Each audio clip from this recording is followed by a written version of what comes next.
Resource Director. It's 10 a.m. on WKYT Midmorning. 5 Paris police officers will be allowed to keep their jobs, but they won't be going back to work anytime soon. A dramatic rescue goes awry for the Coast Guard near New York City. And caught on camera, a man was burned right here in Kentucky when something in his pocket exploded. It's an item that you could be carrying around.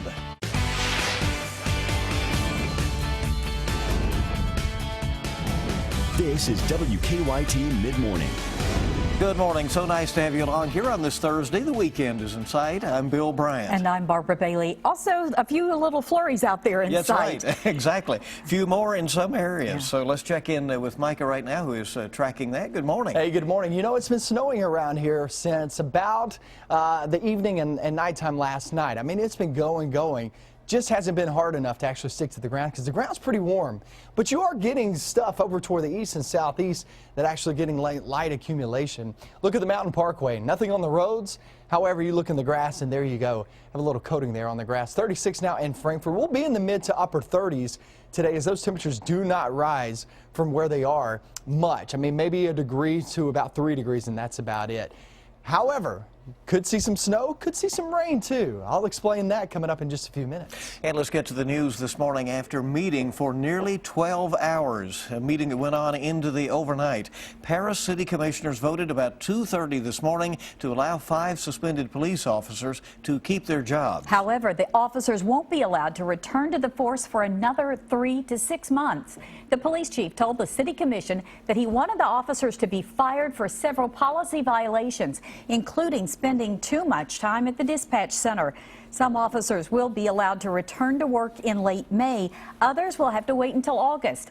They've all been suspended without pay. Authorities say a Coast Guard vessel overturned while helping a fishing boat that had run aground near New York City. 5 Coast Guard crew members and 7 fishermen escaped without serious injuries this morning off the coast of Queens.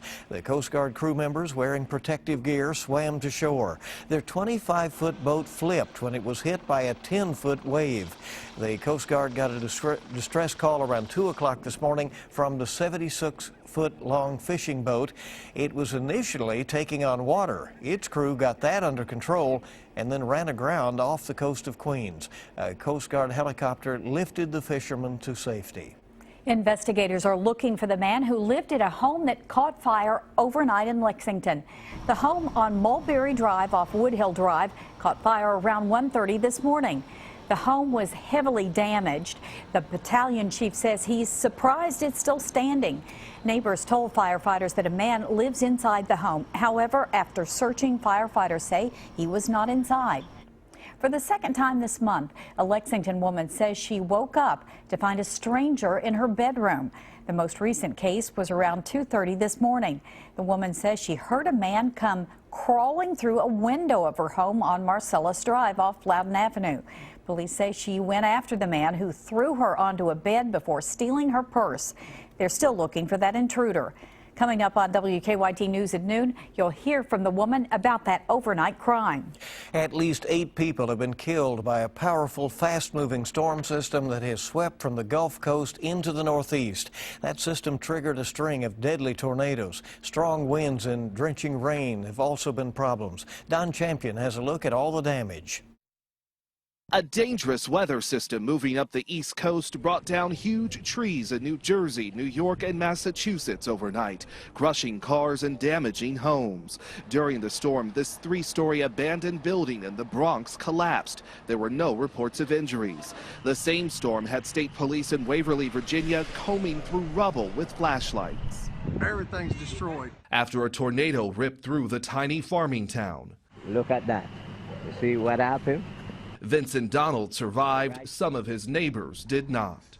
I saw one of my friends, and he said his brother died. The house disappeared. Elsewhere in Virginia, dozens of buildings were reduced to rubble. Several reported tornadoes also touched down in Pennsylvania and in the Carolinas. This dairy farm was demolished in seconds. We're thankful we lost no animals and nobody was hurt, so that's the main thing. In the D.C. area, cars got submerged in floodwater. When the water gets this high, It's scary because your cars are here and you don't know what's going to happen. Powerful winds also caused thousands of power outages in the Northeast. Those windy conditions are expected to stick around today before the system moves out to sea. Don Champion, CBS News, New York. Lots of problems there, and the same storm system brought twisters to southern Louisiana and Mississippi Tuesday, where at least 3 people were killed. Rescue teams there are continuing to comb through debris. They're looking for people who are still unaccounted for. The encryption dispute between Apple and the FBI rages on. In an interview with ABC News, the company's CEO maintained it would be bad for America if Apple helped unlock the iPhone of one of the San Bernardino terrorists. Tim Cook says he's prepared to take the battle all the way to the Supreme Court. With 5 days to go before Super Tuesday, Republican rivals of Donald Trump are looking to challenge the GOP frontrunner during tonight's debate in Houston. Marco Rubio and Ted Cruz have so far shown little willingness to take on Trump in a high-profile setting. That could change tonight. On the Democratic side, Hillary Clinton and Bernie Sanders continue to gear up for their South Carolina primary on Saturday. It appears President Obama is considering a Republican as a possible nominee to the Supreme Court. 2 people familiar with the process say the president is considering Nevada Governor Brian Sandoval, who is a former federal judge. While he's a Republican, Sandoval has supported abortion rights. He said that he is honored that his name is being mentioned, but he says he has not heard anything from the president. Senate Majority Leader Mitch McConnell of Kentucky has said that Senate Republicans will not hold hearings nor vote on the president's nominee. Visitation is today for John Price, the chairman of the Fayette County School Board, who died this week after a 2-year battle with leukemia. He had served as chairman since 2003. Today's visitation is at Millward Funeral Home on North Broadway from 3 o'clock until 8 p.m. The funeral is tomorrow at St. Peter Catholic Church at 1:30. Price will be buried at Bluegrass Memorial Gardens. A new $444 million federal prison will be built in eastern Kentucky. Congressman Hal Rogers says the 1,200 inmate prison will be built in Letcher County. U.S. Attorney General Loretta Lynch confirms that federal funding has been secured. Rogers says that prison could create about 300 full-time jobs in a region that has lost more than 10,000 coal mining jobs over the last 8 years. Well, a man bought a lottery ticket at a Louisville store and ended up being a $1,000 winner. But his good luck quickly ran out because someone shot him and stole the ticket. The 19-year-old victim called his mom after learning about his winning scratch-off ticket. That's when police say Andre Page shot him in the back. They say Page and James Watts later tried to cash in the ticket. Both men have been arrested. Page is charged with robbery and assault. It should at least be attempted murder because I was unarmed and they shot me in my back. That phone call, I will never forget that phone call. And I know he's never going to forget the day that he got shot. The victim was able to cash in the ticket after receiving treatment. Well, caught on camera, a man's e-cigarette exploded in his pocket, catching him on fire. This is really amazing. It happened while Josh Hamilton was inside a gas station in western Kentucky. Now look here on your screen. He quickly ran out of the store trying to put the fire out. In desperation there, the cashier followed him out with a fire extinguisher. Hamilton says he has suffered second-degree burns but expects to be okay. But what a scary scene. You know? Amazing, yes, to have that happen. There it is again. Wow. Well, keep it right here this mid-morning. Here's a perfect reason to adopt a rescued kitten. Yeah, why this little cat is getting so much attention all around the country. It's coming up after weather. Still getting snow spitting across the region. Still some light accumulation expected as we go throughout the day. I'll show you where I'm expecting that coming up next.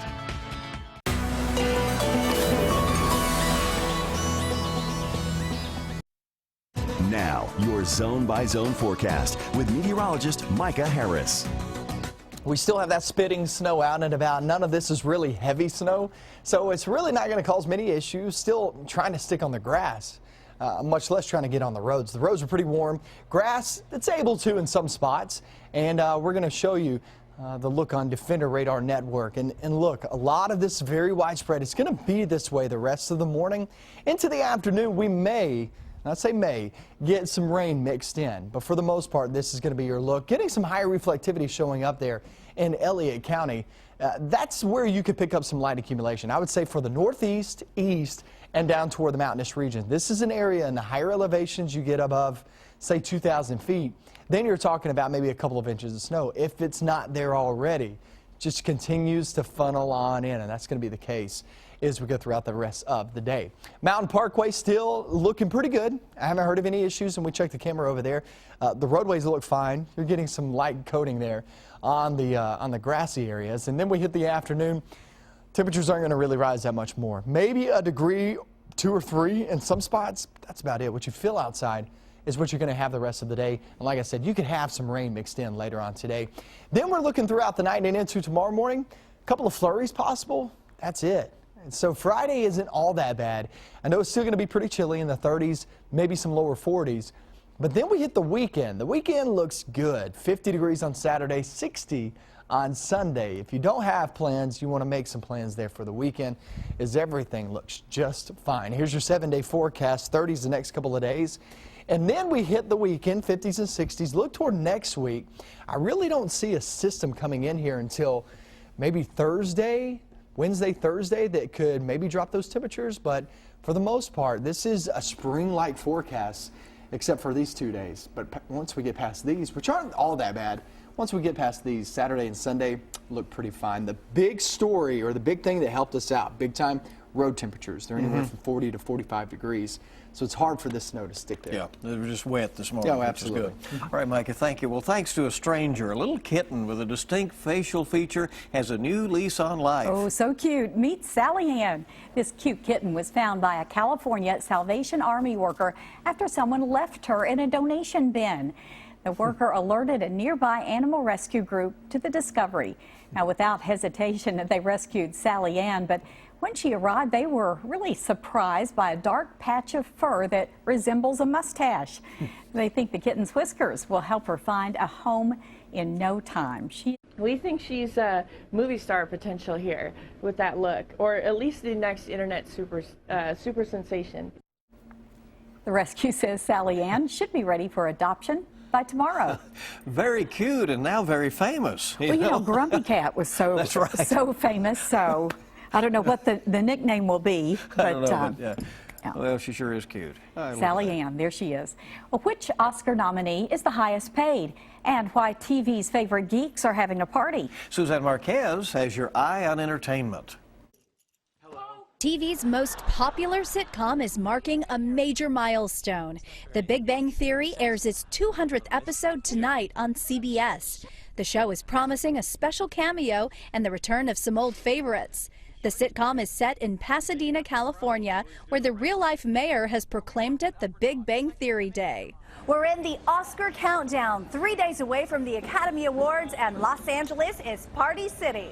A celebrity crowd gathered for Global Green USA's 13th annual pre-Oscar bash. Stars with an interest in environmental issues came for a special performance from Stevie Wonder. I get to play before him, no pressure. Just the chord structure, how he writes music is just really inspiring. And the Dolby Theater is paving the way for Sunday's show.